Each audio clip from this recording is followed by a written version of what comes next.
Whoa, what's going on, people? This your boy Sports Talk Q, and today I'm going to give y'all a full breakdown in the grade for the New Orleans Saints entire 2021 NFL draft class. For those of y'all who haven't already done so, go back and watch my previous video on first round pick Payne Turner. I'm gonna talk a little bit more about him, but I ain't gonna keep beating the dead horse over and over. So again, in the first round, they picked Payne Turner. He's a player with tremendous upside out of the University of Houston. But again, based on what the Saints needed at that moment and who was still available, I feel like that was a tremendous reach. But I will say that the Saints really believe in the defensive line coach Ryan Nielsen, who's had a knack for developing defensive line prospects and turning them into decent players. So based on that, the verdict is still out, and I'll also say that the Saints also have a pretty iffy situation at defensive end going forward. Not really this year per se, but long term, it's kind of iffy. Cam Jordan, he's been a phenomenal player throughout his career. He's made several all-pro teams, several Pro Bowls, all that good stuff, but he's getting up there in age. He just finished his 11th year. 2021 will be his 12th season in the league, so he's getting up there in age. So at some point, you're gonna have to think about replacing that guy. And furthermore, on the other side, in free agency, the Saints lost Trey Henderson and Marcus Davenport, the 2018 first round pick. He's been productive. Like I said in my previous video, he's been productive, but he's been injury prone. So, and based on them spending the first round pick on him 2 years ago, they might want to see what else they can, bring up the hat. So I kind of understand why they picked him in the first round, but again, based on what they needed and who was still on the board, I still feel like they could have made a better pick. But moving forward, in the second round, the Saints continued the level field with Ohio State alumni when they selected Pete Wentz, the speedy linebacker out of Ohio State. This past season, he went first team All Big Ten. Again, he ran a 4.5 40 at his pro day. He led the team in tackles his senior season. The year before that, he was second in the conference in tackles. He's projected as a three-down linebacker. He's very fast. He can cover tight ends, running backs out the backfield. He's a surefire tackler. So I feel like the Saints made a pretty good pick in the second round. Again, they really like players out of Ohio State, so Ohio State continues to be a mini farm system for Saints players. So I was kind of surprised at the pick, but not really, based on their track record of picking players from Columbus and their success rate once they get down to New Orleans. So that was their second round pick. Also, the Saints really had to replace Alex Anzalone, and the linebacker core was kind of depleted, and that was seen as a position of need going into the draft. So they addressed that. So, all things considered, I think that was a good pick. In the third round, the Saints selected cornerback Paulson Adebo out of not Clemson. He came out of Stanford.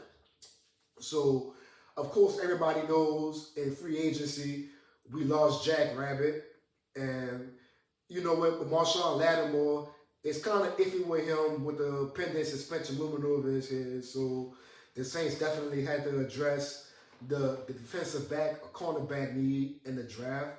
I wanted them to do it a little bit sooner, but better late than never. So with Paulson Adebo, I feel like he's a DB that has really good size, really good intangibles.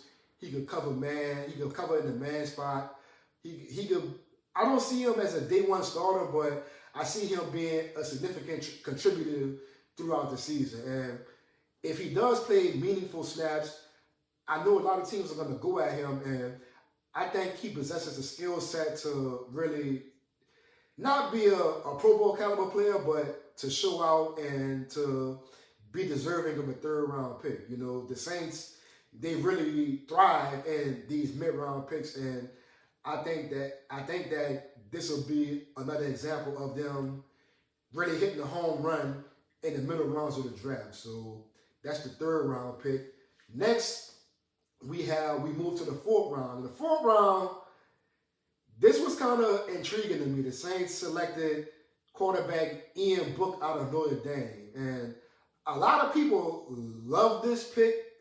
I liked it, but I wasn't necessarily in love with it because I got to watch Ian Book play a bit in college. And one thing I can say about him is that he's a winner. Like, he knows how to win games. But just me watching him play, full games, I wasn't as in love with the pick as other people are. I know that he's a mobile quarterback. He can make plays with his feet, but I don't think he's all that accurate. And I also feel like he's prone to put the ball on the ground at bad moments in the game. So based on those factors, I'm not really a huge Ian Book fan, but I also understand the pick. The Saints had to think more long term. Of course, they signed Jameis Winston to a one-year deal, and also Taysom Hill to a one-year deal. So we're not quite sure how those but we're not quite sure how those two guys are going to pan out. So I can see the Saints kind of preparing for the long term. And I'll also say that if there's anybody that, can take a quarterback in and kind of hide his weaknesses while also highlighting his strengths, it's Sean Payton. So if anything, I have full confidence that Sean Payton, like if it comes down to it and he has to play, not this year, but going forward, that he could devise a scheme that will accentuate his strengths while also kind of hide his weaknesses. So, all things considered, I like the pick, especially in the fourth round. It's more of a science project at this point. We'll see how it works out. After Ian Book, the next pick the Saints made, I believe in the sixth round, was Landon Young. And I don't want to say I love the pick, but I really like the pick solely off the guy's name. Of course, people who know me personally, y'all know I have a 4-year-old son, Landon. He's going to be 5 in June, so just the fact that Saints picked the guy named Landon, I was real excited and real happy about that. But that aside, at Kentucky, Landon Young was a starter at left tackle, but in the NFL, he's projected to play anywhere from left tackle, left guard, right guard, or right tackle. He could play 4 of the 5 positions on the offensive line, and I feel like Kentucky's offensive line was really good, and in large part to him and his play. So I like the pick, and you have to also consider that Ryan Ramczyk, the All-Pro offensive lineman for the New Orleans Saints, he's up for a contract extension. So if that doesn't work out, if he's not signed to a long-term deal, he might walk in free agency, and they might have to replace him. So I like the pick, all things considered. So we'll see how it pans out. And the Saints have been known to have one of the best offensive lines in the NFL over the past 2 to 3 seasons. So add him to the fold. I'm pretty sure the Saints will be more than willing, not more than willing, but I'm pretty sure they'll be able to develop him into a solid pro player. So the last pick the Saints made in the NFL draft was, what's this guy's name? He's a wide receiver out of South Alabama. I can't even think of his name on the top of my head. I'm going to have to go look in my phone right quick. Y'all excuse me for a moment. What's this guy's name? Kawhi Baker. Yeah, I'm sorry. Yeah, Kawhi Baker, a wide receiver out of South Alabama. Again, he's a science project. He's projected as a potential special teamer. He might make the team as a special teams player. He might make the practice squad. He kind of reminds me of Deontay Harris, with his size and his skill set. So he's a speedster. I'm not sure he'll make the team, but, we'll see what happens. We'll see what happens with this player. So aside from that, that was the entire New Orleans Saints draft class. Overall, I think the Saints addressed a lot of needs in this draft.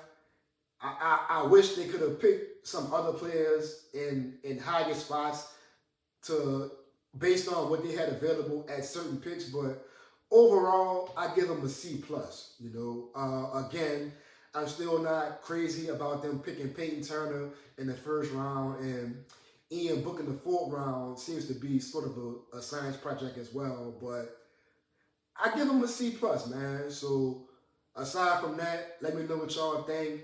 Don't forget to like, subscribe, share this video. Follow me on all social media platforms at Sports Talk Q. Don't forget to tell a friend, tell your friend to tell a friend, and I'm gonna keep hitting y'all in the head with these dope videos, man. Aside from that, peace out until next time.